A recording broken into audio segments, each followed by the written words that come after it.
ओम शांति, ओम शांति, ओम शांति। 20/9/24 प्रातः मुरली। ओम शांति।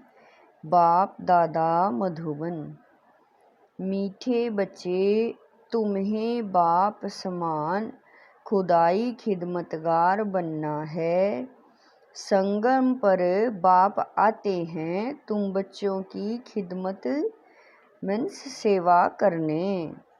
प्रश्न है, यह पुरुषोत्तम संगम युग ही सबसे सुहावना और कल्याणकारी है, कैसे? उत्तर है, इसी समय तुम बच्चे स्त्री और पुरुष दोनों ही उत्तम बनते हो।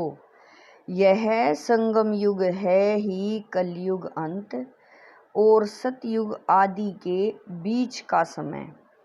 इस समय ही बाप तुम बच्चों के लिए ईश्वरीय यूनिवर्सिटी खोलते हैं, जहां तुम मनुष्य से देवता बनते हो। ऐसी यूनिवर्सिटी सारे कल्प में कभी नहीं होती।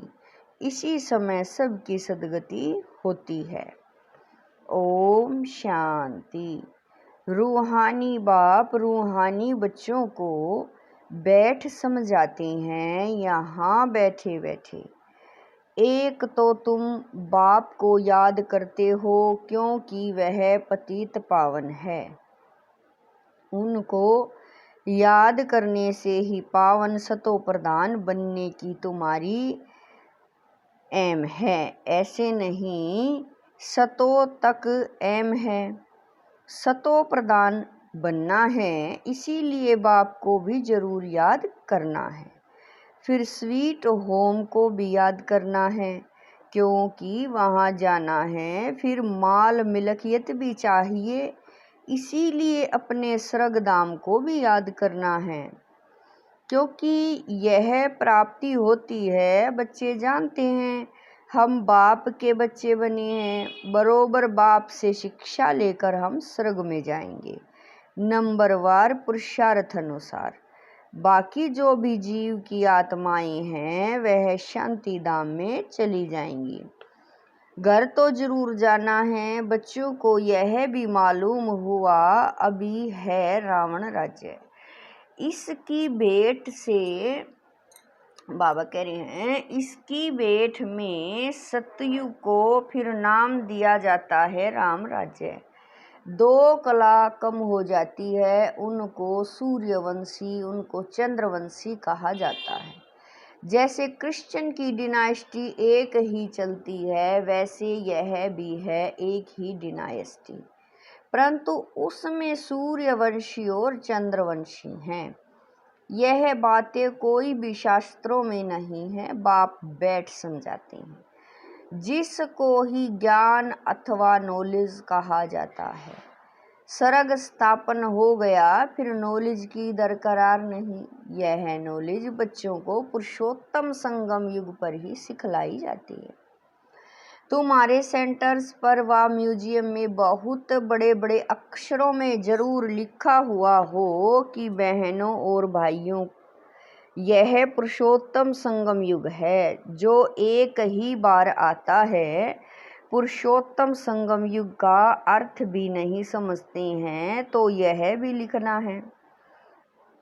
कलयुग अंत और सतयुग आदि का संगम, तो संगम युग सबसे सुहावना कल्याणकारी हो जाता है।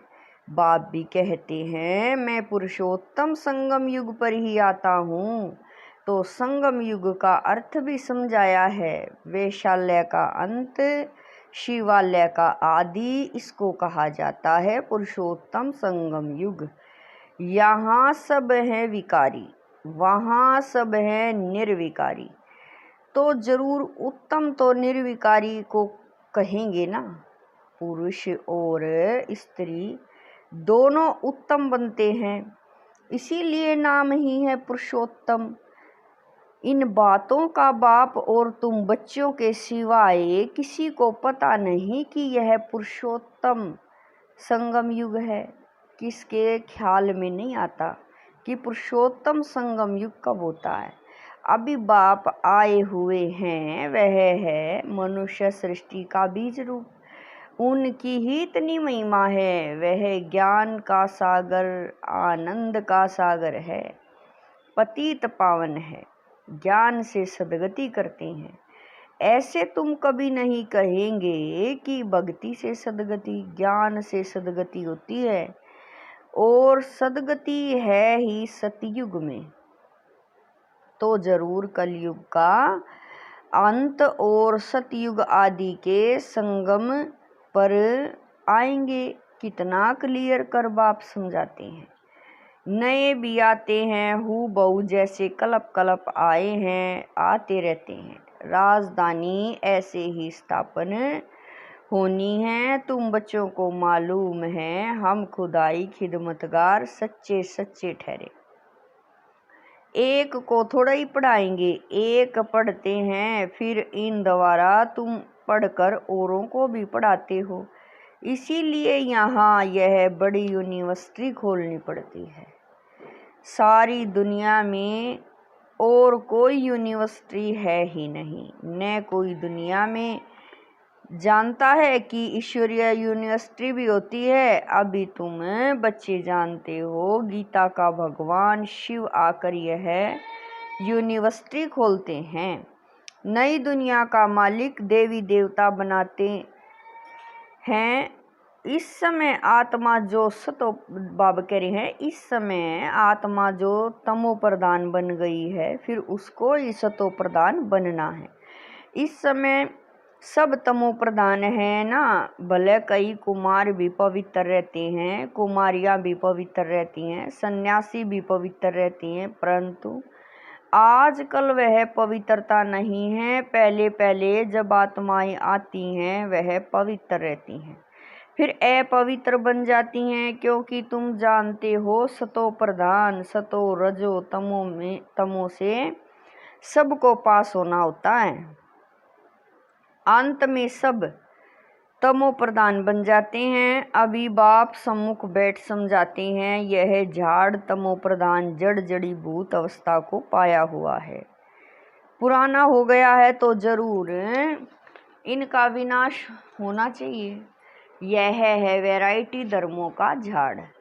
इसीलिए कहते हैं विराट लीला कितना बड़ा बेहद का झाड़ है। वह तो जड़ झाड़ होते हैं, जो बीज डालो वह झाड़ निकलता है। यह फिर है वैरायटी धर्मों का वैरायटी चित्र है। सब मनुष्य है, परंतु उनमें वैरायटी बहुत है, इसीलिए विराट लीला कहा जाता है। सब धर्म कैसे नंबरवार आते हैं यह भी तुम जानते हो, सबको जाना है फिर आना है, यह ड्रामा बना हुआ है भी कुदरती ड्रामा। कुदरत यह है जो इतनी छोटी सी आत्मा अथवा परम आत्मा में कितना पार्ट भरा हुआ है। परमात्मा को मिलाकर परमात्मा कहा जाता है। तुम उनको बाबा कहते हो, क्योंकि सभी आत्माओं का वह सुप्रीम बाप है ना।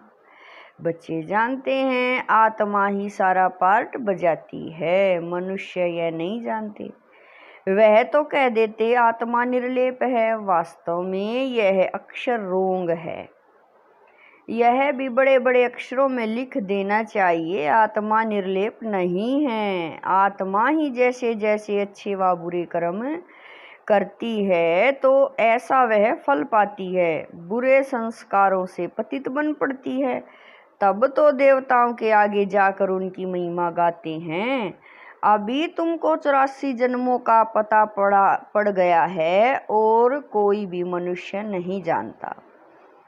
तुम उनको 84 जन्म सिद्ध कर बतलाते हो तो कहते हैं क्या शास्त्र सब झूठे हैं, क्योंकि सुना है मनुष्य 84 लाख योनियां लेते हैं। अभी बाप बैठ समझाते हैं, वास्तव में सर्वशास्त्रमयी शिरोमणि है ही गीता। बाप अभी हमको राजयोग सिखला रहे हैं, जो 5000 वर्ष पहले सिखलाया था। तुम जानते हो हम पवित्र थे, पवित्र गृहस्थ धर्म था।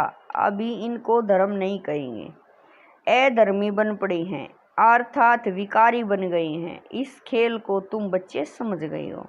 यह बेहद का ड्रामा है जो हर 5000 वर्ष बाद रिपीट होता रहता है। लाखों वर्ष तो कोई समझ भी न सके। यह तो जैसे कल की बात है, तुम शिवालय में थे, आज वेश्यालय में हो, फिर कल शिवालय में होंगे। सतयुग को कहा जाता है शिवालय, त्रेता को सेमी कहा जाता है। इतने वर्ष कहाँ वहाँ रहेंगे, पुनर्जन्म में तो आना ही है। इनको कहा जाता है रावण राज्य। तुम आधा कल्प पतित बने। अब बाप कहते हैं गृहस्थ व्यवहार में रहते कमल फूल समान पवित्र बनो।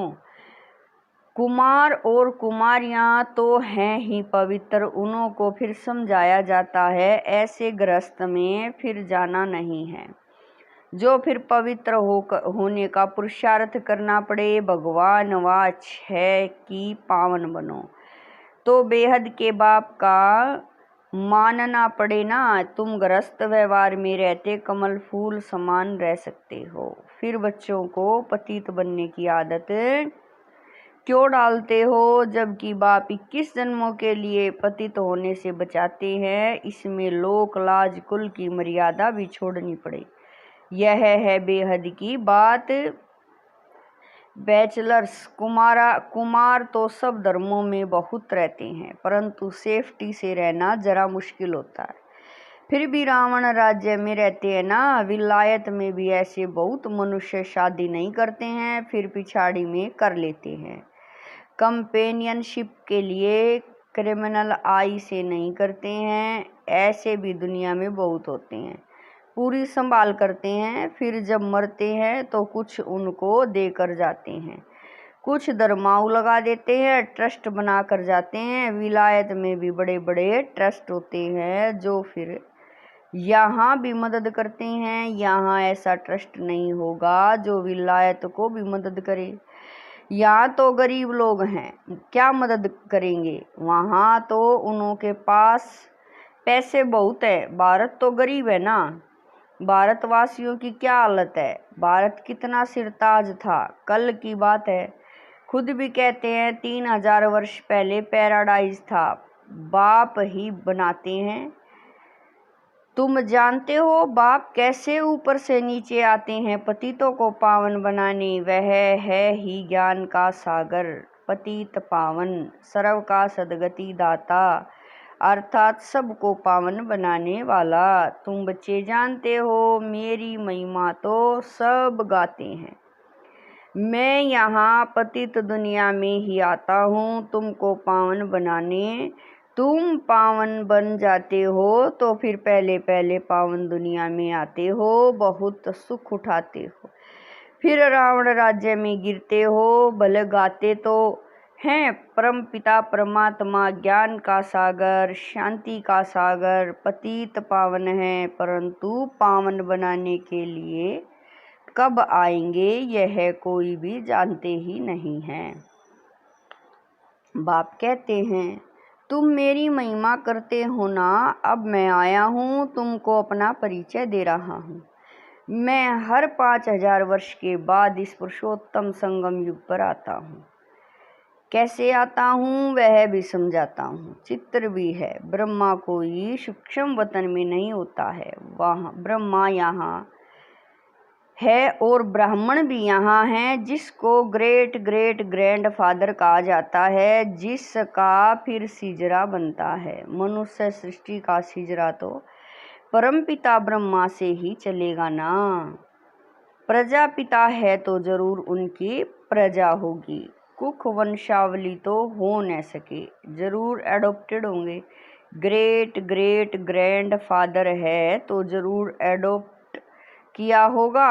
तुम सब एडॉप्टेड बच्चे हो, अभी तुम ब्राह्मण बने हो, फिर तुमको देवता बनना है। शूद्र से ब्राह्मण, फिर ब्राह्मण से देवता। यह बाजोली का खेल है, विराट रूप का भी चित्र है ना। वहाँ से सबको यहाँ आना है जरूर। जब सब आ जाते हैं फिर क्रिएटर भी आते हैं, वह क्रिएटर डायरेक्टर है, एक्ट भी करते हैं। बाप कहते हैं, हे आत्माएं, तुम मुझे जानते हो, तुम आत्माएं मेरे सब बच्चे हो ना। तुमने पहले सतयुग में शरीरधारी बन कितना अच्छा सुख का पार्ट बजाया, फिर 84 जन्म बाद तुम कितना दुख में आ गए हो।